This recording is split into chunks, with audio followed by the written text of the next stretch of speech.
नमस्कार मु सुप्रिया। येमेन रे हत्या अभियोग रे मृत्यु दंडादेश पाइथिबा केरल रो नर्स निमिषा प्रिया को भारत सरकार समस्त आईनगत सहायता जोगाई देउथबा कहिसंती। ता सत्ते मध्य ए पर्यंत तांको उपरे जो फांसी दंडादेश रहिछि ताहा सामयिक समय पय स्थगित रहिछि। ए पर्यंत ताकु नै गुटे स्पष्ट आसिनी कि संपूर्ण आश्वस्ति तांको मिली नाही। दीर्घ किछि दिन हैला निमिषा को नै अनेक चर्चा आलोचना चलिछि। कूटनैतिक स्तर रे कौन पदक्षेप निया जाय परिबो, आईनगत भाबरे आउ की विकल्प बाकी रहिछि, ए संपर्क रे अनेक प्रकार समीक्षा करा जाउछि। अधिक ए संपर्क रे आलोचना आमे करबा। हम सहित विजय साहू रहिसंती समीक्षक। विजय बाबू आपन को स्वागत करूछि आलोचना को। एवं आपनकर गोटे लेखाटी मध्य मु फेसबुक रे पढुतिली जोथरे आपन सोशल मीडिया रे पोस्ट करिसंती पूरा घटनाक्रम को नेकरी। ए पूरा घटना को आपण केमति देखुचंती? आमे भारत देश हिसाब रे विलंब रे कोनसी प्रकार पदक्षेप आरंभ करिछि कि जोथि पई फांसी दंडादेश को माने 16 जुलाई रे फांसी दिया जिबार परिस्थिति आ ठीक सेही दिन बेलकू हमर पदक्षेप रो कथा आसुछि। एवं ता भी आमे जानि नाहु जे आम कूटनैतिक संपर्क दृष्टि बा कूटनैतिक हस्तक्षेप रु कोनसी प्रकार स्थगित होइछि कि आउ को बाटे स्थगित होइछि। ए संपर्क रे आपनकर प्रारंभिक प्रतिक्रिया देखंदो। ए घटनाटी 2014-15 रु आरंभ हलानी। प्रथम थर एवं फांसी दंडादेश 2017 रे आज्ञा हला। किंतु ता पूर्व प्रोसेस आरंभ होइतला 16 परे परे आज्ञा से घटना परे कहिबी। किंतु प्रथम थर भारत रे आलोचना बोधे गत जो फेब्रुआरी सेशन थिला सेही सेशन रे समस्त दलर एमपी माने विशेष करी केरल लीड करथला। आज्ञा कारण झीटी केरल रो आज्ञा एवं हिंदू झील माने माने झील भी हिंदू झील। आज्ञा अच्छा केरल एटा लीड करथला एवं समस्त समर्थन करथले जे भारत सरकार ताकू रक्षा करिया पाई उद्यम करी। सेतले सरकारी दल पक्षरु जो कथा कह जाइथला जे आमे चेष्टा करूछु, कूटनैतिक भाव रे आमे चेष्टा करूछु।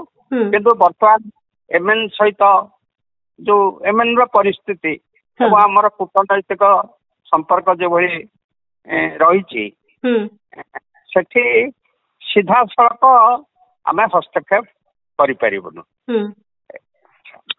तेणु फेब्रुआरी हठात जेतले घोषणा हला जे जुलाई 15 तारिख रे 16 तारिख रे फांसी दिया जिवो एवं 15 तारिख तार फांसी दंडादेश स्थगित रहिला। मीडिया प्रचार कला जे भारत सरकार को हस्तक्षेप जोगु एहा संभव हैला। प्रकृत रे भारत सरकार बरं मिसगाइड करछे एवं रॉन्ग इनफॉरमेशन भी देशवासी देछि। अच्छा ए जो आपण कहउछन लीगल सपोर्ट जो गोटे गोष्ठी इंटरनेशनल गोष्ठी माने ताको सेव करिया पाई तादरे इंडिया रो भी एमपी माने अछंती, किछि शिल्पपति अछंती, ह्यूमन एक्टिविस्ट लॉयर अछंती। समस्ते गोटा फंड रेज ड्राइव करथले एवं कोन कोन लीगल ऑप्शन निया जाई परिबो ताको चिंता करथिले। एवं भारत सरकार को आज्ञा से 40 लाख डॉलर एमएन रे जो हमारा एम्बासी अच्छी ता जरिया रे सेठी देइतले। कारण एमएन का सेठी जागिरी किछ करि परिबेनी। तेणु रिक्वेस्ट करथिले जे कूटनैतिक माध्यम रे केमती सेठी लीगल एड दिया जाऊ। एटी मन रखु ए जो एमएन रो गृह युद्ध परे झीटी जो बंदी होकर अच्छी हाउस मान द्वारा जो माने कि विद्रोह कर एमएन जो बर्तमान एक्जिस्टिंग गवर्नमेंट विरुद्ध से मेजर अंश दखल कर। अच्छा ତାଙ୍କୁ ଇରାନ ବି ସମର୍ଥନ କରୁଛି।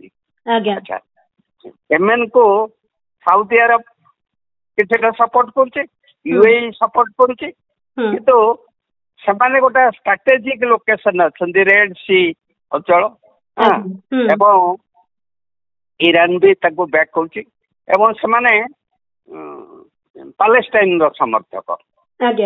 ତେଣୁ ଯଦିଓ ସେମାନେ ଭାରତର ବିରୋଧୀ ନୁହନ୍ତି, ତେଣୁ ତାଙ୍କର ଷ୍ଟ୍ରଗଲଟା ହଉଛି ଏମେନର ଯୋଉ ସରକାର ଏବଂ ତାର କରପସନ ଆକୁ ନେଇକିରି, ଏବଂ ଭାରତ ଗଭର୍ଣ୍ଣମେଣ୍ଟ ଯେହେତୁ ଡିପ୍ଲୋମାଟିକ ରିଲେସନସିପ ଏମେନ ସହିତ ରହିଛି, ଏଇଟା ତ ଭାରତର ଏମେନ ସହିତ ସମ୍ପର୍କ ବହୁ ପ୍ରାଚୀନ ସମ୍ପର୍କ, ଏବଂ ଫାଷ୍ଟ ହିଁ ଆମେ ସ୍ୱୀକୃତି ଦେଇଥିଲେ ଯେତେବେଳେ ବ୍ରିଟିଶ ଅଧୀନରୁ ସେ ସ୍ୱାଧୀନତା ପାଇଲା। ଆଚ୍ଛା, ତେଣୁ ସେଥିରେ କିଛି ତ୍ରୁଟି ନାହିଁ, କିନ୍ତୁ ଯେତେବେଳେ ଗୋଟେ ଗୃହ ଯୁଦ୍ଧ ପରିସ୍ଥିତି ସୃଷ୍ଟି ଏବଂ 2015 ପରବର୍ତ୍ତୀ ସମୟ, 15 ପରବର୍ତ୍ତୀ ସମୟ ନାଇଁ, ତାଙ୍କର ଗୃହ ଯୁଦ୍ଧ ଆରମ୍ଭ ହେଲାଣି ବିଭିନ୍ନ ଫେଜ୍ରେ, କିନ୍ତୁ ସେମାନେ 14ରେ ପ୍ରେସିଡେନ୍ସିଆଲ ପ୍ୟାଲେସ କୁ ଦଖଲ କଲେ, ଯୋଉ ତାଙ୍କର ରାଜଧାନୀ ସର୍ଣ୍ଣା ଯୋଉ ସେ ସହରକୁ ଦଖଲ କଲେ, ଯୋଉଠି ରାଜଧାନୀ ଏୟାରପୋର୍ଟ ଦଖଲ କଲେ, ଏବଂ ମେଜର ଅଞ୍ଚଳ ସେମାନେ ଦଖଲ କଲେ, ମାନେ ସି କୋଷ୍ଟ ରେଡ୍ ସି ଭିତ୍ତି କରିକି ଇଜିପ୍ଟ ପର୍ଯ୍ୟନ୍ତ ଦଖଲ କଲେ। ଆଚ୍ଛା, ସେଇ ପରିସ୍ଥିତିରେ ଭାରତ ଦେଖିଲା ନା ଏମେନର ପକ୍ଷ ନେଇପାରିବ, ନା ଏମେନର ସେ ଗୋଷ୍ଠୀ, ମାନେ ସେ ହଉଛନ୍ତି ନର୍ଥ ଗୋଷ୍ଠୀ, ଇଏ ଅଞ୍ଚଳରେ ମାନେ ଚିତ୍ରଟା ଦେଖିଲେ ନର୍ଥ ମାନେ ସାଉଥ, ଉଭୟ ଯଦିଓ ସିଆ ସୁନି କୁହାଯାଉଛି, ମାନେ ଏମେନର ମେଜରିଟି ହଉଛନ୍ତି 65% ପାଖାପାଖି, 60-65% ଏମାନେ ହଉଛନ୍ତି ସୁନି ସମ୍ପ୍ରଦାୟର। ଆଚ୍ଛା, ସେମାନେ ହଉଛନ୍ତି ସିଆ ସମ୍ପ୍ରଦାୟର, କିନ୍ତୁ ଉଭୟ ଶରିୟତ ଲକୁ ଫଲୋ କରନ୍ତି। ମୌଳିକ ଭାବରେ ସେମାନଙ୍କ ଭିତରେ କୌଣସି ଧର୍ମୀୟ ବିବାଦ ନାହିଁ, ମେନ୍ ବିବାଦ ହଉଛି ପଲିଟିକାଲ ବିବାଦ, ଯେ ରିଜାଇମକୁ ଆମେ ହଟେଇବୁ, ଏଇ ରିଜାଇମକୁ ଯୋଉମାନେ ସମର୍ଥନ କରୁଛନ୍ତି ସେ ସେମାନଙ୍କ ଶତ୍ରୁ ହେଇଛନ୍ତି। ତେଣୁ ଯେତେବେଳେ ଘଟଣାଟା ଘଟିଲା, ଏମାନେ କୌଣସି ପ୍ରକାର ବ୍ୟାକ୍ ଚ୍ୟାନେଲରେ, କାରଣ ସହିତ ବି ଭାରତର ସମ୍ପର୍କ ଅଛି, ଏବଂ ତାଙ୍କର ସୀମା ବି ଲାଗିଛି, ମାନେ ଏମେନର ସୀମା ବି ସାଉଦି ଆରବ ସହିତ ଲାଗିଛି, ଏବଂ ସେ ଯୋଉ ମିଲିସିଆ ଅଛନ୍ତି ସେମାନେ ସହିତ କୌଣସି ପ୍ରକାର ଯୋଗସୂତ୍ର ରକ୍ଷା କରିକିରି ଆରମ୍ଭ କରିପାରିଥାନ୍ତେ, ଯେତେବେଳେ ପ୍ରକ୍ରିୟାଟା ଆରମ୍ଭ ହେଲା, ମାନେ ପ୍ରଥମରୁ ହିଁ ଗୋଟେ ପଦକ୍ଷେପ ନେଇ ପାରିଥାନ୍ତେ।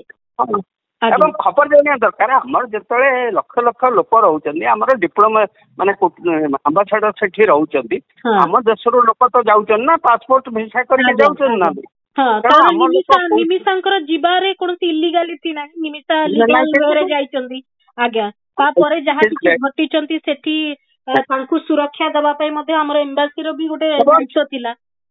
ଏବଂ ଏଷ୍ଟାବ୍ଲିଶ ଗୋଟେ ବଡ ମାନେ ନର୍ସିଂ ହସ୍ପିଟାଲ ସେ କରିଥିଲେ, ସେ ଭେରି ପପୁଲାର, ବହୁତ ପପୁଲାର, ଏବଂ କେରଳରେ ତ ବହୁତ ଯାଆନ୍ତି ବି, ତେଣୁ ସେ ଦିଗରୁ କିଛି ପ୍ରୋବ୍ଲେମ ନଥିଲା। ବିଶ୍ୱକୁ ଯଦି ଆମେ ଦେଖିବା କେରଳର ନର୍ସିଂ ମାନେ ବହୁତ ଜାଗାରେ, ଇସ୍ରାଏଲରେ ବି ସେମାନେ ଯାଆନ୍ତି, ୱାର୍ଲଡର ବହୁ ଜାଗାକୁ ସେମାନେ ଯାଆନ୍ତି। ପ୍ରଥମେ ତ ଆମ ଓଡିଶାରେ ଯୋଉ ମହିଳା ନର୍ସ ଫାଷ୍ଟ କେରଳ ହିଁ ଥିଲେ, ଆମ ସମୟରେ ମେଲ୍ ନର୍ସ ହିଁ ଥିଲେ, ମହିଳା ନର୍ସିଂ ଟିକେ ଯାଉନଥିଲେ, ଗୋଟେ କନଜରଭେଟିଭ ଯାଉ, କିନ୍ତୁ ଗୁରୁତ୍ୱ ଦେଲେନି। ଆଚ୍ଛା, ଯାହାକୁ ଏନଗେଜ କଲେ ଏଇ ଯୋଉ $40 ଲାଖ କହୁଛନ୍ତି ଆମେ ଦେଇଛୁ ଲିଗାଲ ଆସିଷ୍ଟାନ୍ସ, ପରିବାର ପାଖରେ ପହଞ୍ଚି ନାହିଁ, ସିଏ ଆକ୍ଚୁଆଲି ସେଇଟା ତାର ଯୋଉ ମିଡିଏସନ କରିବ ତା ଫିସ୍ ଯାକେ ନେଇଗଲା, ଓକିଲ ଫି। କିନ୍ତୁ ଗୋଟେ ଅଲଗା ପ୍ରକାର ପରିବେଶ ସୃଷ୍ଟି ହେଲା, ଯେମିତି ପଇସା ଦେଇ ଦେଇଛନ୍ତି ବୋଲିକିରି। ସେ ପର୍ଯ୍ୟନ୍ତ ତା ପରିବାର ସହିତ କୌଣସି ଯୋଗସୂତ୍ର ସ୍ଥାପନ ହେଇନି, ତେଣୁ ସେଇଟା ଯେତେବେଳେ ଜଣା ପଡିଲା, ଆଉ ଥରେ ଉଦ୍ୟମ ଆରମ୍ଭ ହେଲା, ଏବଂ ଏଇ ଉଦ୍ୟମଟାକୁ ସେମାନେ ଇଏ କଲେ, एवं गवर्नमेंट को भी लिखिले सुप्रीम कोर्ट रे भी पिटिशन फाइल कले एवं केरल जो चीफ माने सुन्नी संप्रदाय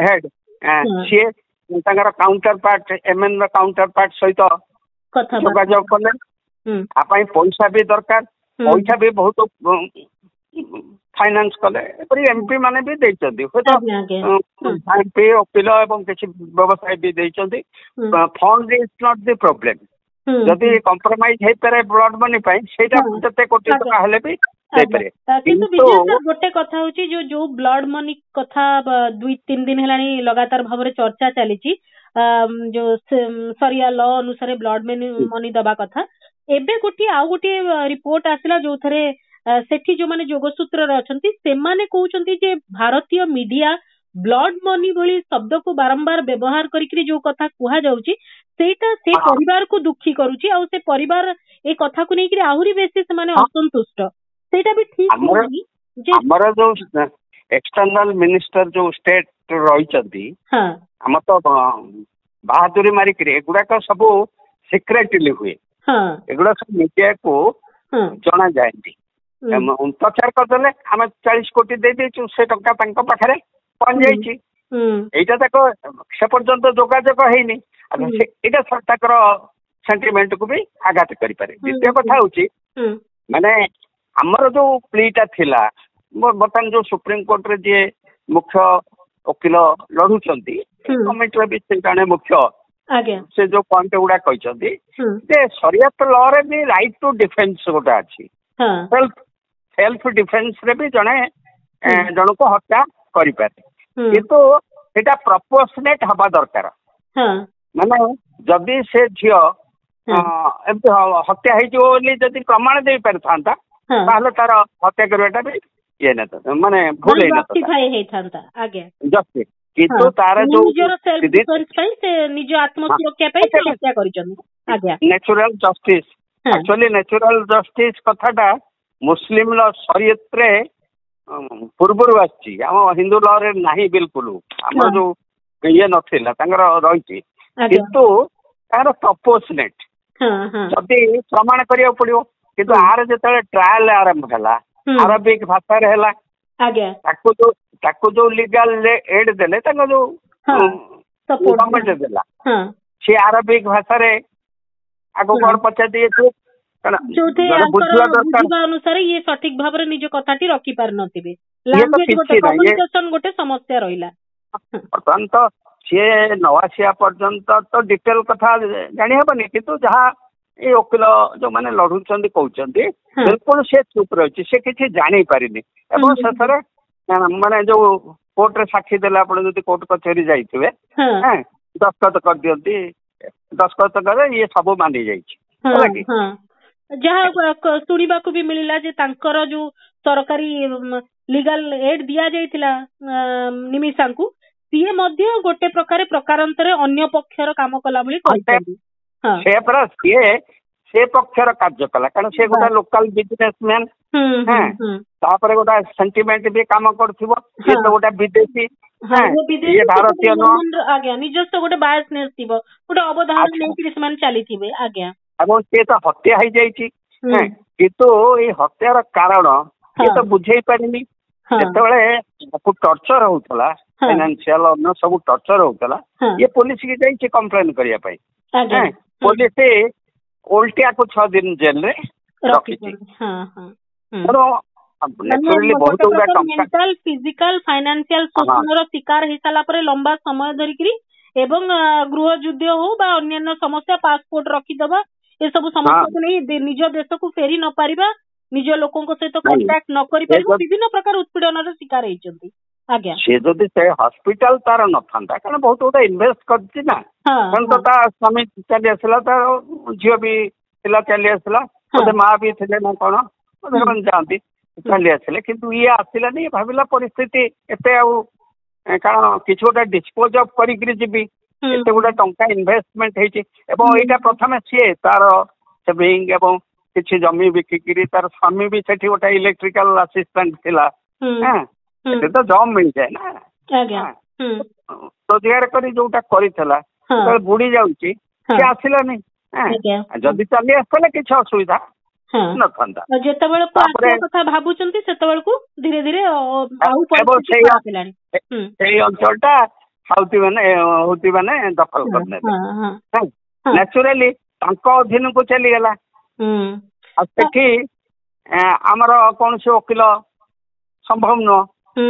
ଯଦି ଏମାନେ ଗଭର୍ଣ୍ଣମେଣ୍ଟ କଣ୍ଟ୍ରୋଲରେ ଥାନ୍ତା କିଛି କରିପାରିଥାନ୍ତେ, ସମ୍ଭବ ନଥିଲା। କିନ୍ତୁ ସେଟା ଅଲଗା ଚ୍ୟାନେଲରେ କରିବା କଥା ଯଥେଷ୍ଟ ସ୍କୋପ ଥିଲା। ଏବଂ ଏଇ ପଏଣ୍ଟଟା ବୁଝିବାର ଥିଲା ତାଙ୍କୁ ଯେ ପ୍ରକୃତରେ ରାଇଟ୍ ଟୁ ସେଲ୍ଫ ଡିଫେନ୍ସରେ ସେ ଏଇଟା କରିଛି। ଆଉ ପରର କଥା ଯୋଉଟା ଥିଲା ବିଜୟ ସାର୍, ମାନେ ହୁଏତ ବହୁତ ଲୋକଙ୍କୁ ଲାଗିପାରେ ଯେ ଅନ୍ୟ ଦେଶରେ ଯାଇକିରି କାହାକୁ ହତ୍ୟା କରିବା, ପିସ୍ ପିସ୍ କରି କାଟିଦେବ, ଯାହା ବି କାରଣ ରହିଥାଉ ନା କାହିଁକି ଏ ପ୍ରକାର ଯେତେବେଳେ ଘଟଣା ହବ ନେଇକିରି ପାଣି ଟାଙ୍କିରେ, ଯେମିତି ଆମ ଦେଶରେ ଏମିତି କିଛି ଇନସିଡେଣ୍ଟ ହେଲା ବେଳକୁ ଲୋକ କହୁଛନ୍ତି ଏତେ ହିଂସ୍ର ଆଉ ଏତେ କ୍ରୂର କାମ ଯିଏ କରିଛି ତାକୁ କ୍ଷମା ନ ଦିଆଯାଉ, ତାକୁ ଫାଶୀ ଦଣ୍ଡ ଦିଆଯାଉ। ଆମ ଲୋକ ବି ଏଠି କହୁଛନ୍ତି ସମାନ କଥା ସେ ଦେଶର ବି ନାଗରିକଙ୍କ ଭିତରେ ଥିବ, ସେ ଅଞ୍ଚଳର ଲୋକଙ୍କ ଭିତରେ ବି ଥାଇପାରେ ଯେ ଏତେ କ୍ରୂରତା କେମିତି ହେଲା, ଜଣେ ନର୍ସ ପୁଣି ଏ କାମ କେମିତି କଲେ, ଏଇ ପ୍ରକାର ଗୋଟେ ଧାରଣା ବି ଥାଇପାରେ କି ଯୋଉଥିପାଇଁ ରାଜକ୍ଷମା ଠାରୁ ଆରମ୍ଭ କରି ଅପର କୋର୍ଟ ରାଜକ୍ଷମା। ଆଜ୍ଞା ଏଇମାନେ ଏଇ କଥା ଯୋଉମାନେ କୁହନ୍ତି ଆମର ବିତ୍ରିହୋତ୍ରା ମହାନ୍ତି ତ ରାଜସ୍ଥାନ ଘଟଣା, ସେ ତ ମାରି ଦେଇ ନଥିଲା, ମାନେ ଗୋଟେ ସେକ୍ସୁଆଲ ଆବ୍ୟୁଜ ଅଭିଯୋଗ ଥିଲା। 7 ଦିନ ଭିତରେ ବିଚାର କରିକି ତାକୁ ଲାଇଫରେ କେମିତି କରିଦେଲ? ପ୍ରଶ୍ନଟା ସେଠି ନୁହଁ।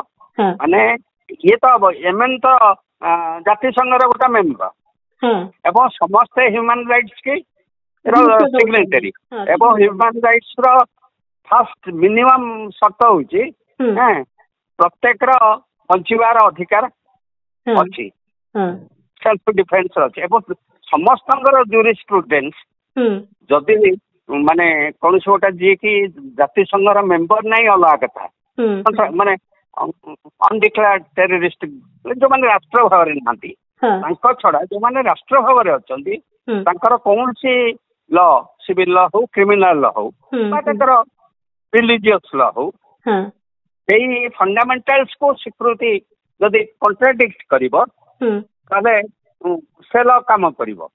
ଏବଂ ତାଙ୍କର ସିଭିଲ ଲ କ୍ଷେତ୍ର, ତାଙ୍କର ବି ତାଙ୍କର ବି ଏମଏନରେ ବ୍ରିଟିଶ ଲ କୁ ମାନେ ବି ସିଭିଲ ପାର୍ଟରେ ସେମାନେ ବି ଗୁରୁତ୍ୱ ଦିଅନ୍ତି, ଗ୍ରହଣ କରନ୍ତି, ଅନ୍ୟ କ୍ଷେତ୍ରରେ ବି କରୁଛନ୍ତି। ଯିଏ ଯୋଉ ଅପସନ ନେଇପାରିବ। ପ୍ରଶ୍ନଟା ସେଠି ନୁହଁ। ଗୋଟାଏ ଝିଅ ଯେତେବେଳେ ନିରଶ୍ରାୟ ହେଇଯାଏ ଏବଂ ତାକୁ ମାରିଥାନ୍ତା ନହେଲେ ତାକୁ, ଏବଂ ତାକୁ ଜବରଦସ୍ତ କରୁଛି ଯେ ତୁ ବାହା ହେଇଛୁ ବୋଲି କହ, କାରଣ ତାର ଫେକ୍ ମ୍ୟାରେଜ ସାର୍ଟିଫିକେଟ ତିଆରି କରିବା, ଫେକ୍ ଫଟୋ ତିଆରି କରିବା, ନିଜ ସାଙ୍ଗ ମାନଙ୍କ ସହିତ ତାଙ୍କୁ ସମ୍ପର୍କ ରଖିବା ପାଇଁ ବାଧ୍ୟ କରିବା, ତମାମ ଘଟଣା ଘଟିଛି। କିନ୍ତୁ ଏଇ ଯୋଉ ଘଟଣାଟି ଆମକୁ ସତର୍କ କରାଉଛି କି ଯେ ଆମ ଦେଶର ନାଗରିକ ମାନେ ଯୋଉଠି ଯୋଉଠି ଯାଇକି ରହିଛନ୍ତି, ଯେହେତୁ ଆଖପାଖରେ ପ୍ରାୟ କୂଟନୈତିକ ଦୃଷ୍ଟିକୋଣରୁ ଆମର ପଡୋଶୀ ମାନଙ୍କ ସହିତ ସମ୍ପର୍କ ଖରାପ, ବିଭିନ୍ନ ରାଷ୍ଟ୍ର ସହିତ ଏତେ ବେଶୀ ସମ୍ପର୍କରେ ସୁଧାର ଆସିପାରୁନି, ତ ଆଗାମୀ ସମୟ ଆହୁରି ଆହ୍ୱାନ ଭରା ହବ କି? କାରଣ କିଏ ଜାଣିଛି ଯେ ଆମର ଯୋଉ ନାଗରିକ ମାନେ କୋଉ ପରିସ୍ଥିତିରେ ସେଠି ରହିଛନ୍ତି, କି ପ୍ରକାର ଘଟଣାକୁ ସାମ୍ନା କରୁଛନ୍ତି, ସେ ଦୃଷ୍ଟିରୁ ନାଇଁ ଆହୁରି ତ ଜଟିଳ ହବ। ଏବଂ ଇତିମଧ୍ୟରେ ଏଇ ଗଭର୍ଣ୍ଣମେଣ୍ଟ ଗୋଟେ ପଞ୍ଜାବର ଗୋଟେ ଘଟଣା ବି ହେଇଥିଲା, ତାକୁ ବି ଫାଶୀ ଦେଇଦେଲେ। ଏବଂ ଏମାନେ ଫାଶୀ ରେଟ୍ ଟା ବହୁତ ବେଶୀ, ମାନେ ୱାର୍ଲଡ ଆଭରେଜର ବେଶୀ। ଏବଂ ଆମେ ଗୋଟେ ଗାନ୍ଧୀର ଦେଶ, ଆମେ ବି ଏପର୍ଯ୍ୟନ୍ତ ଫାଶୀ ଉଠେଇନେ।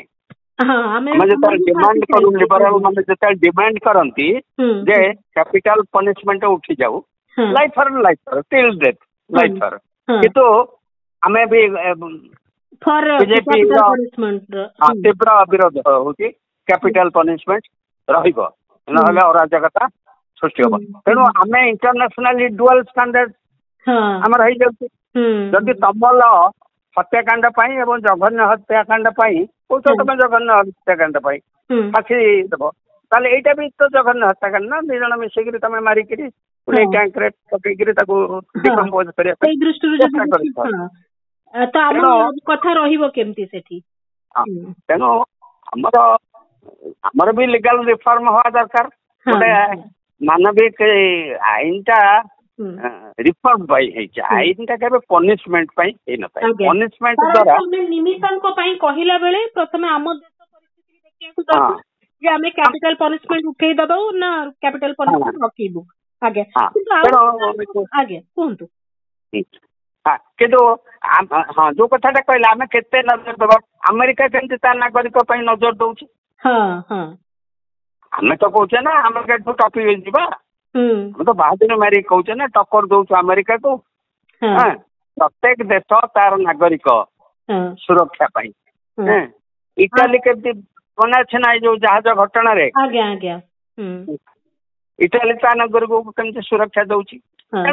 ଲୋକମାନେ ବହୁତ ସମୟରେ ଡେଡ୍ ବଡି ଟା ବି ଆଣିବା ପାଇଁ ମଧ୍ୟ ଗୋଟେ ସମସ୍ୟା ଫେସ୍ କରୁଛି ଯେତେବେଳେ ବିଦେଶରେ କାହାର ଡେଥ୍ ହଉଛି। ଆଜ୍ଞା ଆମେ କହୁନୁ ଯେ ଦୋଷ କଲେ ଦଣ୍ଡ ନ ପାଉ, କିନ୍ତୁ ସେଇଟା ପ୍ରପୋର୍ସନେଟ୍ ଟୁ ଦି କ୍ରାଇମ ହବା ଦରକାର।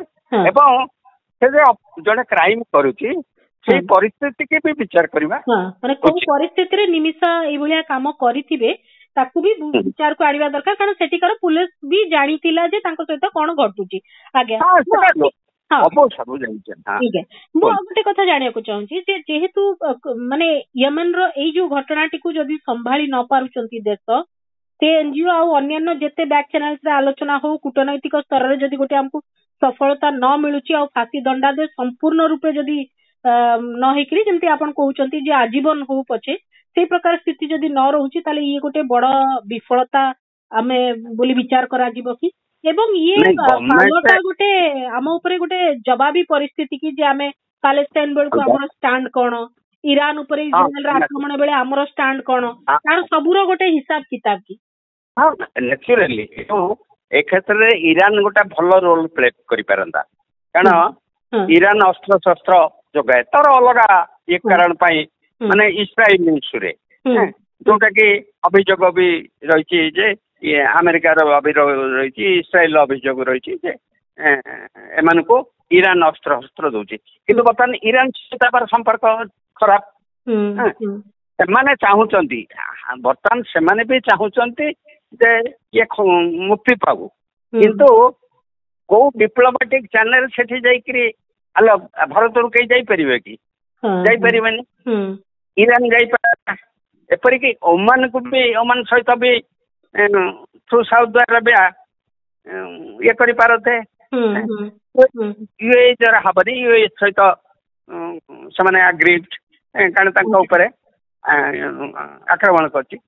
ତେଣୁ ମାନେ ୟେମେନ ସହିତ ଭଲ ସମ୍ପର୍କ ଥିବା ଦେଶ ମାନଙ୍କ ସହିତ ଭାରତକୁ ଯୋଗାଯୋଗ କରି ଗୋଟେ ଅଲଗା ପ୍ରକାର କୂଟନୈତିକ ପଦକ୍ଷେପ ନବାକୁ ପଡିବ।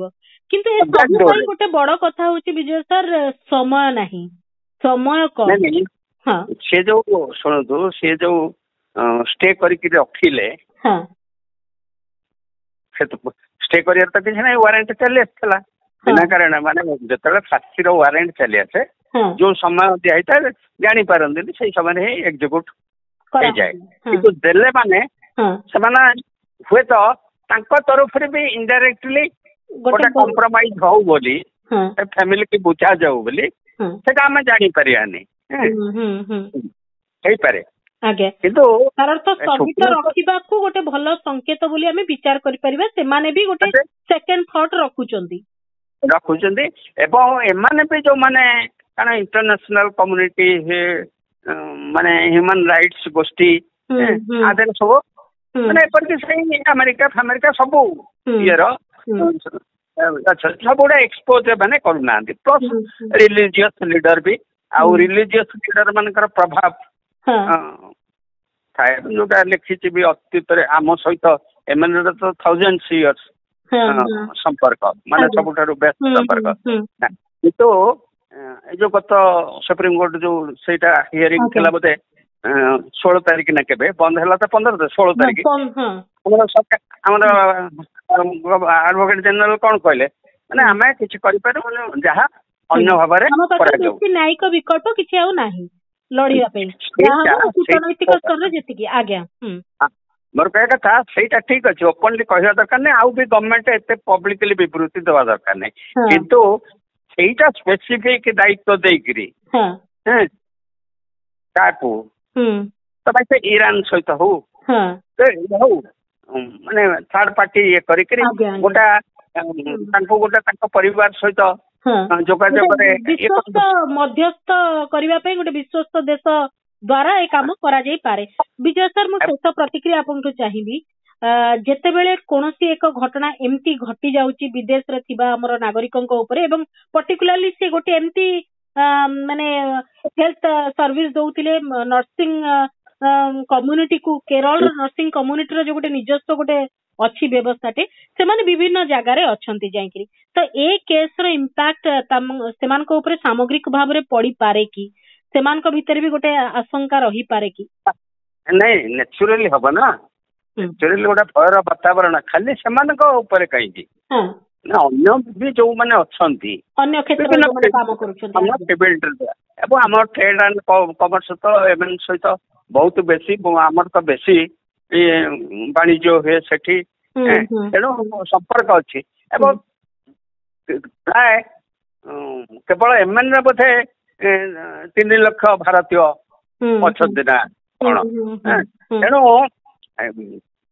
ଏଇ ପରିସ୍ଥିତି ଆମର ଇକୋନୋମି ବି ଆ ସହିତ ଓତପ୍ରୋତ ଭାବରେ ଜଡିତ। ଏବଂ ଆମେ ଯୋଉ ରିଜିଡ୍ ଷ୍ଟାଣ୍ଡ ଗୋଟେ ନେଇଗଲେ କିଛି କିଛି କେସରେ ସିମ୍ବଲିକ ବି ଇଏ ପାଇଁ ଟିକେ ଓହରିବାକୁ ପଡେ। ଆ ଦେହରେ କିଛି ଏପରିକି ପାକିସ୍ତାନ ସହିତ ମୋର କହିବା କଥା, ପାକିସ୍ତାନ ସହିତ ସମ୍ପର୍କ ଭଲ,